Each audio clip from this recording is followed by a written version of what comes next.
বাপেরা, নওজোয়ান তরুণেরা, এ নবী পাকের প্রেমিকেরা, আমার আল্লাহ কোরআনুল কারীমের মধ্যে জানিয়ে দিলেন, ওয়ানজির আশিরাতাকাল আকরাবিন।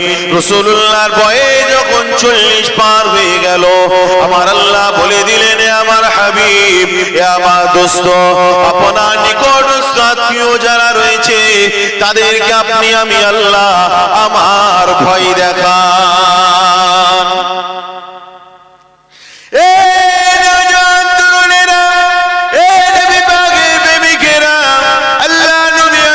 স্বজনদেরকে ডাক দিলেন, সাফা পাহাড়ের ওখানে গিয়ে আল্লাহ নবী ডাক দিলেন।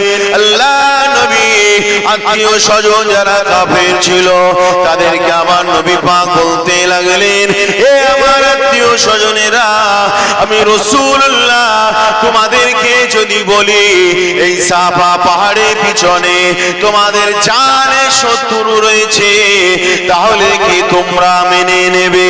এই নওজোয়ান তরুণেরা, সেই সময় মক্কার কাফেরেরা আল্লাহ নবীর আত্মীয়রা বলেছিল, অবশ্যই মুহাম্মদ তোমার কথাটা মেনে নেব, কারণ তুমি আলামিন সাদিক সত্যবাদী, জীবনে কখনো মিথ্যা কথা বলোনি।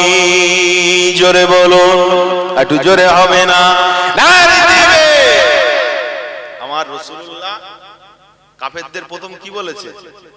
যে আমি যদি নবী তোমাদের বলি যে সাফা পাহাড়ের পিছনে তোমাদের জানের শত্রু রয়েছে, তোমরা কি মেনে নেবে? আগে কার উপরে বিশ্বাস দৃঢ় আছে এটা রাসূলুল্লাহ সাল্লাল্লাহু আলাইহি সাল্লাম যাচাই করলেন কি করলেন? আমি যে বার্তাটা দিচ্ছি, আমি যে রাসূল মুহাম্মদ সাল্লাল্লাহু আলাইহি সাল্লাম, আমি যে বার্তাটা দিচ্ছি, ওরা কি আমার কথাটা, ওরা কি আমাকে বিশ্বাস করে? এই বুঝাচ্ছি কথা?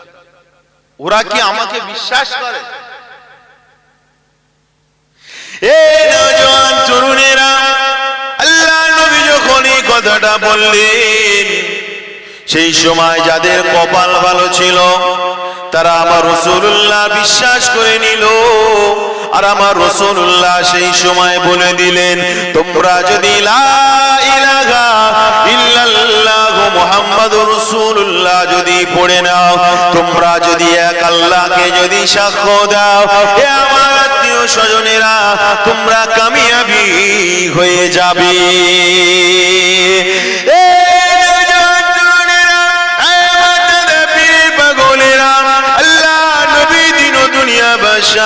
হাবিবুল্লাহ সর্বপ্রথম জিজ্ঞাসা করেছে কার বিশ্বাসের ব্যাপারে?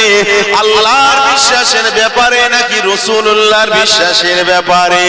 এই যুবকেরা, আমি যদি আপনাকে বলি, কেউ যদি রাসূলুল্লাহকে প্রথম মানে, কেউ যদি আল্লাহকে প্রথম না মানে আর রাসূলুল্লাহকে প্রথম মানে, ওই ব্যক্তি ঈমানদার, ওই ব্যক্তির ঈমানের দিক দিয়ে কোনো ত্রুটি নাই। এই যুবকেরা, আর কেউ যদি রাসূলুল্লাহকে না মেনে ডাইরেক্ট আল্লাহকে যদি কেউ মানে, তাকে কি ঈমানদার বলা যাবে? কনফিউজ হয়ে যাচ্ছে। এই আকীদার বিষয়, ঠিক আছে? আমি ওইদিকে আলোচনায় যাব না, ঠিক আছে? আকীদাতুত তাহাবী এরকম ভাবে আকীদার কিতাবে এই বর্ণনাগুলো এসেছে, আমি ওইদিকে যাব না। আমি যেটা বোঝাতে চাইছি, আল্লাহর সঙ্গে রাসূলুল্লাহর কেমন সম্পর্ক। মক্কার কাফের যারা বলল, মুহাম্মদ অবশ্যই আপনি সত্য কথা বলেন, জীবনে মিথ্যা কথা বলেননি, তারা প্রথম ঈমান নিয়ে আসলো আল্লাহর রাসূলের প্রতি। আজ যদি সবাই যদি বলে দিত যে মুহাম্মদ তোমার এই কথাটা আমি মানতে পারলাম না, ঠিক আছে, তাহলে আল্লাহর রাসূল তিনি কি আর আল্লাহর ভয়ের বাণী, আল্লাহকে মানার কথা আর কি বলতে? ওরা যদি আমাকেই যদি না মানে, তাহলে সে আল্লাহ পাক জাল্লে জালালুহু জাল্লে শানু কিভাবে তিনার কথা এরা মানবে? এদের সঙ্গে আল্লাহর কথা বলাটা বোকামি হবে। আল্লাহ নবী বলতেন, ঠিক আছে? কিন্তু যারা বলল যে হুজুর অবশ্যই আপনাকে মানি, আল্লাহর নবী সেই সময় এক আল্লাহকে মানার কথা বললেন, দ্বিতীয় ধাপে গিয়ে এক আল্লাহকে মানার কথা বললেন। যারা সত্যি আখিরাত কি মানে ভাগ্যবান মানুষ যারা, খুশকিসমতি মানুষ যারা, তারা আমার রাসূলুল্লাহর ওয়াহদানিয়াতকে তারা অ্যাকসেপ্ট করে নিল। জোরে বলুন সুবহানাল্লাহ। আর যারা দুনিয়াদার, দুনিয়ার ভোগ বিলাসে যারা বিশ্বাসী, যারা দুনিয়া দু নম্বরী ব্যবসাগুলো বন্ধ হয়ে যাবে এই ভয়ে, তারা আমার রাসূলুল্লাহ যে আল্লাহর সাক্ষ্য দিলেন ওই আল্লাহর কথা তারা মানল না। মুসলমানের ছেলে মেয়েরা, নওজোয়ান তরুণেরা, এই বিভাগের প্রেমিকেরা, কানটা খুলে শুনে রেখে দাও বাবা। আল্লাহ নবী ১৫০০ বছর আগে পৃথিবীর জমিনে আমার রাসূলুল্লাহ আল্লাহর বাণী প্রচার করেছিলেন। এই তরুণেরা, আমার রাসূলুল্লাহ তিনি বলেছিলেন এটা কোরআন, সেই জন্য আমি আপনি কোরআন বলে মানি। কারণ আল্লাহ নবী যখন গায়ে ঘেরার মধ্যে ছিলেন, আমার আল্লাহ পাক কোরআন শরীফটাকে নাযিল করে দিলেন। ইকরা বিসমি রাব্বিকাল্লাযী খালাক, খালাকাল ইনসানা মিন আলাক। এই তরুণেরা, সবে মাত্র ৫টা আয়াত নাযিল হয়েছে। পৃথিবীর কোন মানুষ বলবে এটা কোরআন? আমরা কিভাবে সেটা বুঝলাম? আমার রাসূলুল্লাহ সাহাবীরা কিভাবে তিনারা বুঝলেন এটা কোরআন, এটা আল্লাহর বাণী? কারণ ওই আয়াতের ভিতরে আল্লাহ পাক লিখে দেয়নি এটা হলো কোরআন শরীফ, এটা হলো আমি আল্লাহ আমার বাণী। ওই আয়াতে আল্লাহ পাক লিখে দেয়নি। এই তরুণেরা, আমার আল্লাহ পাক ওখানে কি লিখেছে? ইকরা বিসমি রাব্বিকাল্লাযী খালাক, পড়ো তোমার মাবুদের নামে যিনি তোমাকে বানিয়েছেন। জোরে বলুন সুবহানাল্লাহ। এই তরুণেরা, ওই কোরআনে আল্লাহর বাণী, আল্লাহর কালাম আল্লাহ পাক লিখে দেয়নি। ওই কোরআনটাকে পৃথিবীর মানুষেরা কোরআন হিসাবে কিভাবে মেনে নিল? আল্লাহ নবী সাহাবীরা যখন এই ৫টা আয়াত শুনেছে তখন তারা কিভাবে মেনে নিল এটা আল্লাহর কোরআন? এই যুবকেরা, তরুণেরা, আল্লাহ কোরআন পাঠিয়েছে, বিশ্বাস করছে কার কথায়? মুহাম্মদুর রাসূলুল্লাহ তিনি খবর দিচ্ছেন, তিনি মুখবির। আল্লাহ নবী খবর দিলেন আর আল্লাহ নবীর কথায় সাহাবীরা সেটাকে কোরআন হিসাবে মেনে নিল। আর একটু জোরে হবে না? নারে তাকবীর! আমার রাসূলুল্লাহ খবর দিয়েছে, তার বাড়িতে সাহাবারা মেনেছে এটা আল্লাহর কোরআন। তাহলে কি বুঝলেন আপনি? আল্লাহ এবং রাসূলুল্লাহ সম্পর্কটা কেমন বুঝে আসছে তো? আমার রাসূল খবর দিয়েছে এটা কোরআন, সাহাবীরা মেনেছে এটা কোরআন। তাহলে রাসূলুল্লাহর প্রতি বিশ্বাস যদি সামান্য এক চুল পরিমাণ যদি নড়চড় হয়, সে বান্দা ঈমানদার থাকবে? যে বলবে রাসূল আমাদের মতো মানুষ, কবরে গিয়ে আমাদের মতো পচে যায়, খসে যায়, কি গো, তার ঈমান আছে? যে বলবে মিজানে পুলসিরাতে আমার রাসূলুল্লাহ নিজেই মানে চিন্তিত হয়ে থাকবে যে আমার নেকির পাল্লা ভারী হয় না গুনার পাল্লা ভারী হয়, তার ঈমান আছে বলে মনে হয়? যে ব্যক্তি বলবে আল্লাহ নবী আমাদের মতো গুনাহগার, গুনাহ করেছিলেন বলে আল্লাহ রাসূলের জীবনে গুনাহ হয়ে গিয়েছিল বলে আল্লাহ পাক রাসূলুল্লাহকে ইস্তেগফার করতে বলেছে, সেই ব্যক্তির ঈমান থাকবে? যে ব্যক্তি বলবে রাসূলুল্লাহ শাফাআত করতে পারবে না, ওই ব্যক্তির ঈমান থাকবে? এক চুল পরিমাণ যদি নড়চড় হয় ওই ব্যক্তি ঈমানদার থাকবে না। ওই ব্যক্তি যদি মাথায় টুপি থাকে, পরনে যদি পাঞ্জাবি থাকে, আর মুখে যদি দাবি করে বেড়ায় যে আমি ঈমানদার, আমি মুসলমান, ও যদি দাবি করে, ওই মানুষটা মুনাফিক। ঠিক আছে? আর ও যদি ডাইরেক্ট কোন মুসলমানের দাবি না করে আর রাসূলুল্লাহর প্রতি যদি এরকম আকীদা থাকে, ওই মানুষটা কি ডাইরেক্ট কাফের। বুঝা আসছে কথা? মুনাফিক, ছলনাকারী। আমার যদি অন্তরে ঈমান না থাকে, আমার এই ড্রেসভূষ দেখে আমি কাফের তো ঠিকই, কিন্তু কাফেরের হাই লেভেল হলো মুনাফিক। বুঝাচ্ছে কথা? সেই জন্য মুনাফিক থেকে সাবধান হতে হবে, ঠিক না? বাপেরা, নওজোয়ান তরুণেরা, এ নবী পাকের প্রেমিকেরা, আল্লাহর কোরআনে আল্লাহ পাক জানিয়ে দিলেন, ওয়ারাফানা লাকা যিকরা। এ দুনিয়ার মানুষেরা শুনে রেখে দাও, আমি আল্লাহ রাসূলুল্লাহ জিকিরকে আমি আল্লাহ পাক গোলান করেছি। এ নওজোয়ান তরুণেরা, আল্লাহ রাসূলুল্লাহ জিকিরকে গোলান করেছে। কিন্তু পৃথিবীর অনেক আলেমেরা রয়েছে, অনেক শায়েখ নামের ভণ্ডরা রয়েছে, তারা আমার রাসূলুল্লাহকে নিজের ভাইয়ের মতো তারা ভাবতে লেগেছে রে। আমার রাসূলুল্লাহকে আমাদের মতো তারা ভাবতে লেগেছে। না রে যুবক, শুনে রেখে দাও, আল উলামা ওয়ারাসাতুল আম্বিয়া, আল্লাহ নবীর ওয়ারিস হল আলেম উলামাগণ। আলেম উলামা হলে তার কথা মেনে নিতে হবে না রে যুবক। খায়রুল উলামা শাররুল উলামা, পৃথিবীর জমিনে দুটো আলেম রয়েছে, একটা হলো খায়রুল উলামা আর একটা হলো শাররুল উলামা। যারা খায়রুল উলামার কথা যারা মেনে নেবে, ভালো আলেমের কথা যারা মেনে নেবে, তারা পথভ্রষ্ট হবে না। আর খারাপ আলেমের কথা যারা মেনে নেবে, তারা পথভ্রষ্ট হয়ে যাবে। এই লোকেরা তরুণেরা, আপনি হয়তো প্রশ্ন করতে পারেন, হুজুর খায়রুল উলামা শাররুল উলামা তাদের কথা তারা আমি তাদেরকে কিভাবে ভাগটা করে নেব? এই লোকেরা, আপনাকে আমি বলে দেই, টুপি দেখে ছুটলে হবে না রে। খারিজিদের মাথায় টুপি ছিল, দাড়ি দেখে ছুটলে হবে না। খারিজিদের মুখে দাড়ি ছিল, এমন করে পাঞ্জাবি দেখে ছুটলে হবে না। খারিজিরা তারাও পাঞ্জাবি পরতো। তরুণেরা 40 বছর ধরে বুখারী পড়িয়েছে বলে ও বড় আল্লাহর ওলি হয়ে গিয়েছে না রে। ও কোরআন শরীফে তাফসীর করে বলে ও বড় হাক্কানি আলেম না রে। ও হাদিসের ব্যাখ্যা করে বলে ও বড় আলেম না রে। এই যুবকেরা তরুণেরা, ও সিনায় যদি রাসূলুল্লাহ যদি না থাকে, ও আলেমের কোনো মর্যাদা নাই রে। এই জানেরা, কোন আলেম যদি আপনাকে কোরআনের কথা বলে আর কোরআনের তাফসীর করে শোনায়, এতে পাগল হয়ে যাবার কিছু নাই রে। কারণ আপনাকে বলি, যারা আলী রাদিয়াল্লাহু তাআলা আনহু এবং আমিরে মুআবিয়া রাদিয়াল্লাহু তাআলা আনহুকে যারা কাফের বলে ফতোয়া দিয়েছিল, তারা কোরআনের উপরে ভিত্তি করে ফতোয়া দিয়েছিল। আলী রাদিয়াল্লাহু তাআলা আনহু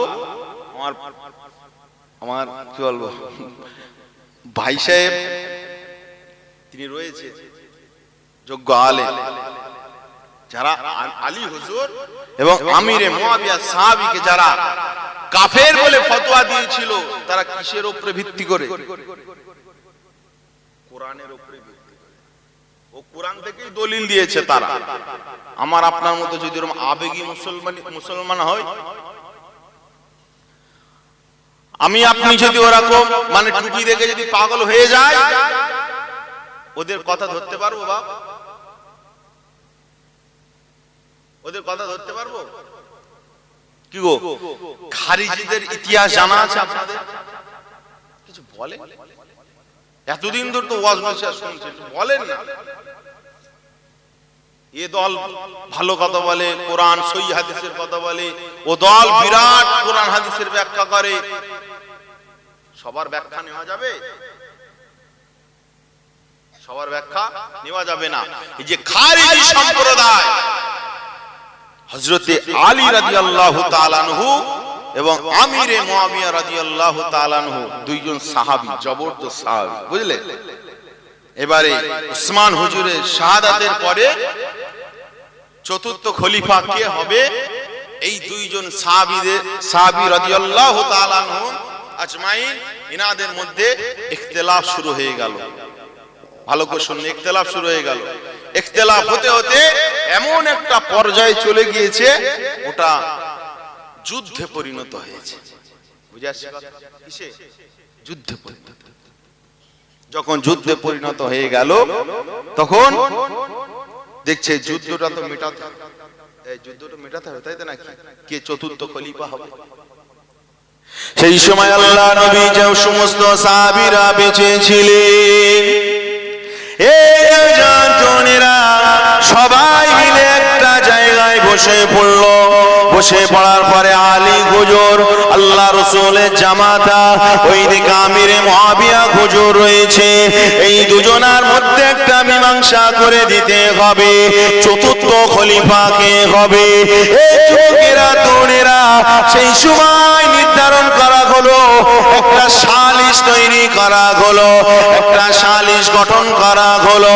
আলী রাদিয়াল্লাহু তাআলার পক্ষ থেকে হযরতে আবু মুসা আশআরী রাদিয়াল্লাহু তাআলা আনহু, আর এইদিকে আমিরে মুআবিয়া রাদিয়াল্লাহু তাআলা আনহুর পক্ষ থেকে আমর ইবনুল আস রাদিয়াল্লাহু তাআলা আনহু। এই দুইজন জবরদস্ত সাহাবী, আমার রাসূলুল্লাহ সাহাবী, এরা দুজনা মিলে বসবে আর আলী হুজুর আর আমিরে মুআবিয়া হুজুরকে নিয়ে একটা আলোচনা করবে, ফায়সালা করবে। এই দুজন তরুণেরা, ওর মধ্যে দেখা গেল যারা খারিজি সম্প্রদায় ছিল, যাদের ঈমানের ত্রুটি ছিল, তারা ওই দল থেকে বাড়িয়ে গেল। তাদের এই আলোচনা পরামর্শ আমর ইবনুল আস এমন করে আবু মুসা আশআরী, এই দুইজন সাহাবী যে ফয়সালা করবে এটা তাদের পছন্দ হলো না। এই দুজন তরুণেরা আলী রাদিয়াল্লাহু তাআলা আনহু এমন করে খেলাফতের আসনে বসে গেলেন। হযরতে আলী রাদিয়াল্লাহু তাআলা আনহু এমন করে মসজিদে লিখে দিলেন, লা হুকমু ইল্লা লিল্লাহ, আল্লাহ ব্যতীত পৃথিবীতে কারোর হুকুম চলবে না। জোরে বলুন সুবহানাল্লাহ।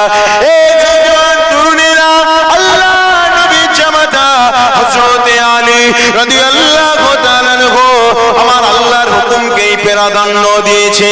আলী হুজুর তো কোনো ভুল করেনি, দুইজন সালিশ নিযুক্ত করেছে।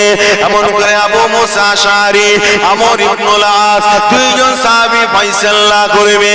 আর এইদিকে যারা আলী হুজুর এবং আমিরে মুআবিয়া যারা বিরোধী করেছিল, তারা দলিল হিসাবে তারা বলেছিল ইনিল হুকমু ইল্লা লিল্লাহ, সূরা নামে 57 নম্বর আয়াত, ইনিল হুকমু ইল্লা লিল্লাহ।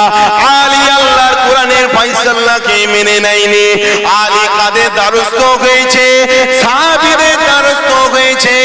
আবু মুসা আশআরী, আমর ইবনুল আসের দ্বারস্থ হয়েছে। আলী এমন করে কোরআনের দ্বারস্থ হয়নি। কোরআনকে না মানার কারণে আলী কাফের মুশরিক হয়ে গিয়েছে। কি গো, কোরআন থেকেই দলিল দিল তো নাকি? আবু মুসা আশআরী আর আমর ইবনুল আস ফয়সালা করবে, দুজনা ঝামেলার মীমাংসা করে দেবে, ঠিক হয়ে গেল।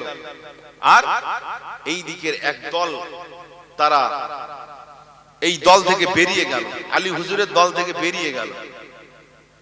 আর কিছু মানুষ আমর ইবনুল আসের দল থেকে বেরিয়ে গেল। তাদের বক্তব্য যে ফয়সালা তো কোরআন অনুযায়ী করতে হবে।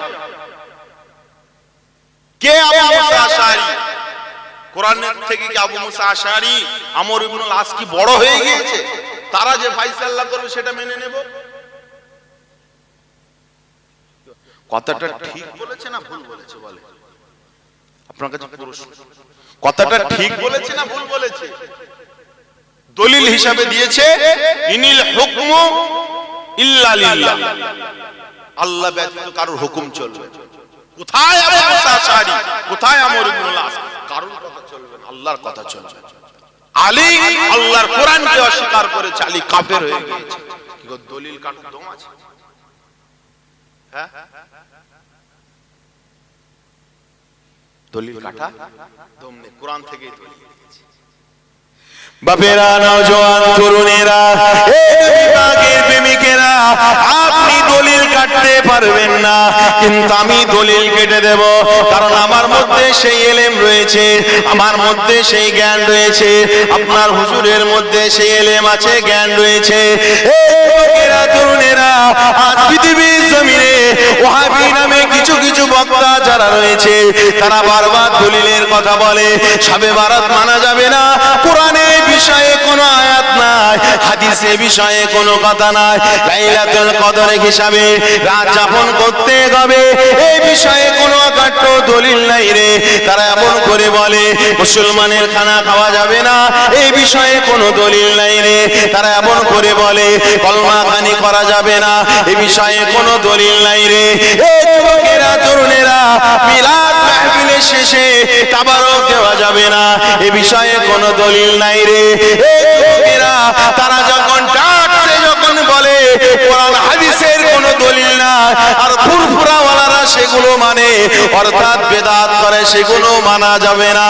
কিন্তু আমাদের সমাজে অনেক মানুষ হয়েছে ওদের কথাগুলো শুনে পাল্টা তাদের উপরে কথা বলবে। এই নলেজ, এই জ্ঞান, এই ক্ষমতা তাদের নাই। ঠিক না বেটি? যখন কেউ বলছে যে শবে বরাত করাই যাবে না, কোরআন হাদিসে কোথাও নেই কো, আপনি তো কোরআনের এক লাইন তো অনুবাদ করতে এখনো শেখেন। আপনি বলে এই তো শালা বাপের বেটা, বুকে ও জিগার আছে বলে এত দাপটে বলছে, আর দাপটে বলছে মানে নিশ্চয়ই সত্য কথাটা বলছে। সত্যি তাহলে শবে বরাত বলে কোরআনে নেই। এই ঠিক বলছে না বেঠিক বলছে? আপনি তো বিশ্বাস করে নেবেন। আমি যদি আপনাকে বলি আপনারা কলমাখানি মানেন, ঠিক আছে? আমি যদি চ্যালেঞ্জ করে আপনাকে বলি যে কলমাখানি কোরআন হাদিসে কোথাও নেই, কলমাখানি করা যাবে না, আপনি আমার চ্যালেঞ্জের মোকাবেলা করার ক্ষমতা আছে আপনার? আপনি শুধু বিরোধী করতে পারবেন এতটুকুই যে আমি ওয়াজ করে চলে যাব, দুদিন পরে এর সঙ্গে দেখা করে এতটুকুই বলতে পারবেন যে চিশতি ভাই ফুরফুরা হুজুরের বিরোধী। এছাড়া আপনার কোনো ক্ষমতা নেই। ও চিশতি ও মানে অন্য মাত্র হয়ে গিয়েছে, বলবেন হয়তো আহলে হাদিস হয়ে গিয়েছে অথবা তাবলীগ হয়ে গিয়েছে। আপনি হয়তো বলবেন ও আমাদের মত কতেন না, আপনি ঝামেলা পাকাবেন, এতটুকুই আপনার ক্ষমতা রয়েছে। আমার কথার উপরে, আমার মুখের উপরে আপনি যে একটা কথা বলবেন যে পাল্টা হুজুর আপনি যেটা বলছেন মিথ্যা কথা, কোরআন হাদিসে এই রয়েছে, এই পেয়েছি, এতটুকু নলেজ আছে? যদি না থাকে তখন ভাববে এই দেখ ও তো মুখের বিরাট জোর, ও তো কলিজার বিরাট দম, মানে ও শালা ঠিকই বলেছে। বাপেরা, নওজোয়ান তরুণেরা, এই পাখির প্রেমিকেরা, আপনাকে আমি বলে দেই শবে বরাতের কথা এসেছে বলে শুধু একটাই বলে দিচ্ছি, ইন্না আনজালনাহু ফি লাইলাতিল কদর। সূরা কদরে আল্লাহ পাক জানিয়ে দিলেন ইন্না আনজালনাহু ফি লাইলাতিল কদর। এখানে কদর শব্দ আল্লাহ পাক স্পষ্ট করে বলে দিয়েছে, কিন্তু অপর সূরাতে আল্লাহ জানালেন ইন্না আনজালনাহু ফি লাইলাতিন মুবারাক। ইন্না আনজালনাহু ফি লাইলাতিন মুবারাকা। এই লাইলাতুল মুবারাকটা কোন রাত? শবে বরাতের রাত নাকি শবে কদরের রাত? লাইলাতুল কদর তো আল্লাহ স্পষ্ট করে দিয়েছে, কিন্তু লাইলাতুল মুবারাকা এটা তো আল্লাহ স্পষ্ট করে দেয়নি যে লাইলাতুল মুবারাকা বরকতপূর্ণ রাত কোনটা। এটা শবে কদর নাকি শবে বারাত, এই বোঝার আছে না? কিন্তু আমি কি খারাপ আলোচনা করছি? এটা তাকবীর দিলে বুঝতে পারো, না তো লাইন ঘুরিয়ে দেবো। নারে তাকবীর। ছোট হুজুর বলতেন বাবা সবচেয়ে জোর তাকবীর তখনই মনে করবে যখন কেউ তাকবীর দেওয়ার পর যখন কাশ, মানে গলা ঝেঁঝড়ে যাবে আর কাশি হয় না খুশখুশি, যখন কাশি লাগে ভাববে তখন জোরে তাকবীর দিয়েছে। না তো শ্রোতারা যতই বলুক যে জোরে তাকবীর দিয়েছে বিশ্বাস করা যাবে না। কি গো ছোট হুজুরের কথা বললাম, খারাপ লাগলো না? এটা তাকবীর দেন জোরে, নারে তাকবীর, নারে তাকবীর। সিলসিলায়ে আতুর বলা শরীফ, মাসলাকে মুজাদ্দিদুল জামান, মাসলাকে আবু বকর সিদ্দিকী, নারে তাকবীর। মাশাআল্লাহ। আমি আপনাকে যেটা বোঝাচ্ছি যে লাইলাতুল মুবারাকা এটা লাইলাতুল কদরের রাত নাকি শবে বরাতের রাত, কার কথা মানবে? এখনকার তো আহলে হাদিসরা তো ডাইরেক্ট বলে দিচ্ছে লাইলাতুল মুবারাকা মানে ওই কদরের রাতকেই আল্লাহ বুঝিয়েছে, শবে বরাত বলে কোনো শব্দই নেই। কি গো ওদের ব্যাখ্যা মানবে নাকি আমাদের আহলে সুন্নাতুল জামাত রাইসুল মুফাসসিরিন হযরত আব্দুল্লাহ ইবনে আব্বাস রাদিয়াল্লাহু তাআলার কথা মানবে? কার কথা মানবে? কার কথা মানবে বলে? মুসলমান ঘরে ছেলে মেয়েরা, নওজোয়ান তরুণেরা, এই বিভাগের প্রেমিকেরা, খারিজিদের একটা বৈশিষ্ট্য এটা, তারা কোরআন বলবে ঠিকই কিন্তু তারা অপব্যাখ্যা করবে। যখন খারিজিরা আলী থেকে বেরিয়ে গেল আর কোরআনের কথাটা দলিল পেশ করলো, ইনিল হুকমু ইল্লা লিল্লাহ, আল্লাহ ব্যতীত কারোর হুকুম চলবে না, তারা বলতেই লাগলো আলী বেরিয়ে গেল, আলী কাফের হয়ে গিয়েছে। সেই সময় আলী হুজুর একটা কথা বলেছিলেন, কালিমাতু হাক্কুন উরিদা বিগাল বাতিল। খারিজিরা তারা যেটা বলেছে সেটা তো সত্য কথা বলেছে, উরিদা বিগাল বাতিল, কিন্তু তাদের উদ্দেশ্যটা হলো ভ্রান্ত। জোরে বলো নাউজুবিল্লাহ। তারা যে কথাটা বলেছে কথাটা সঠিক কিন্তু তাদের উদ্দেশ্য খারাপ, তারা অন্যরকম ভাবে ব্যাখ্যা করেছে, মানুষের মগজটা অন্যরকম ভাবে ধোলাই করেছে।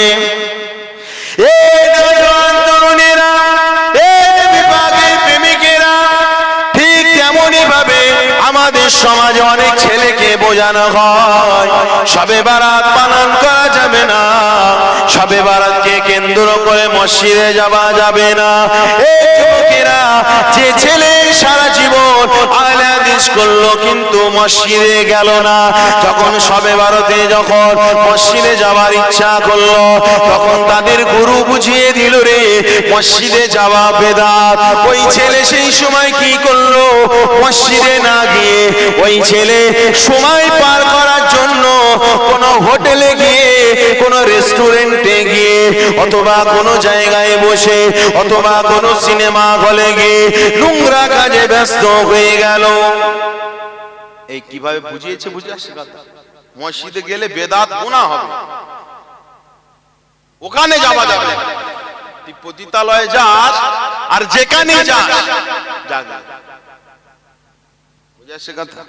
ছেলেরা ভাবছে এত কড়া করে বলছে মানে তো বিরাট। বাপেরা, নওজোয়ান তরুণেরা, এই বিষয়ে লম্বা আলোচনা করব না। এই যুবকেরা, অন্য কখনো সময় যদি এমন করে পরিস্থিতি আসে ইনশাআল্লাহ আলোচনা করব। আপনাকে যেটা আমি একটা কথাই বলে দেই, আল্লাহ নবী সাহাবী হযরত আব্দুল্লাহ ইবনে আব্বাস রাদিয়াল্লাহু তাআলা আনহু তিনি এই আয়াতের ব্যাখ্যা করলেন, ইন্না আনজালনাহু ফি লাইলাতিন মুবারাকা, ইয়ানি লাইলাতুন নিসফি মিন শাবান। তিনি এই ব্যাখ্যাটা করে দিলেন। এই নওজোয়ান তরুণেরা, কান খুলে শুনে রেখে দাও বাবা, ইন্না আনজালনাহু ফি লাইলাতিন মুবারাকা, এই লাইলাতুল মুবারাকা বলতে আমার আল্লাহ কোন রাতকে বুঝিয়েছেন? আব্দুল্লাহ ইবনে আব্বাস তাফসীরে আব্বাসের মধ্যে লেখা হয়েছে, ইয়ানি লাইলাতুন নিসফি মিন শাবান, শাবান মাসের 15 তারিখের রাত, অর্থাৎ 14 তারিখের দিবাগত রজনী, দিবাগত রাতকে বুঝিয়েছে। একটু জোরে হবে না সুবহানাল্লাহ?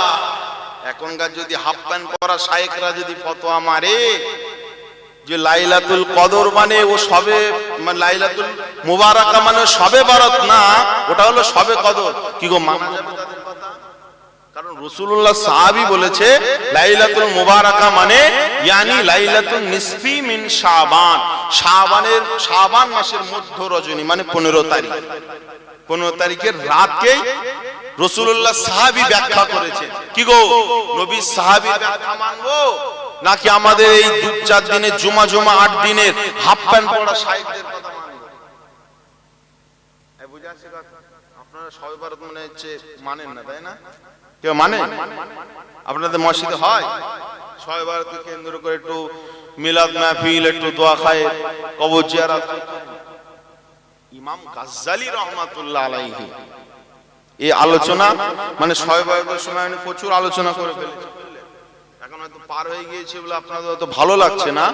ইমাম গাজ্জালী রাহমাতুল্লাহ আলাইহি কিতাবের ভিতরে লিখেছে, শবে বারাতের সময় যারা কবরবাসী হয়ে গিয়েছে ওই রূহগুলো প্রতিটা মানুষের ঘরে আসে, অর্থাৎ বলার উদ্দেশ্য যে প্রতিটা রূহ তাদের বংশে মানে যারা জীবিত রয়েছে তাদের কাছে আশা করতে থাকে যে আমার জন্য একটু দোয়া কর, আমার জন্য একটু দান খায়রাত কর, আমার জন্য একটু খাস করে আল্লাহর কাছে কান্নাকাটি কর, সবরেসানি কর, তারা মুখাপেক্ষী হয়ে থাকে। আল্লাহ ওই দিন সমস্ত রূহকে ছেড়ে দেন। জোরে বলুন সুবহানাল্লাহ। কে বলেছে বাবা? ইমাম গাজ্জালি হুজুরের কিতাব যদি কেউ না পড়ে সে আলেম হবে না। তার মধ্যে প্রকৃত ইলম জ্ঞান তার মধ্যে ঢুকবে না। সেই ইমাম গাজ্জালি রাহমাতুল্লাহ আলাইহি বলেছে। বুঝাচ্ছে কথা? আমরা তাদের জন্য দোয়া করব।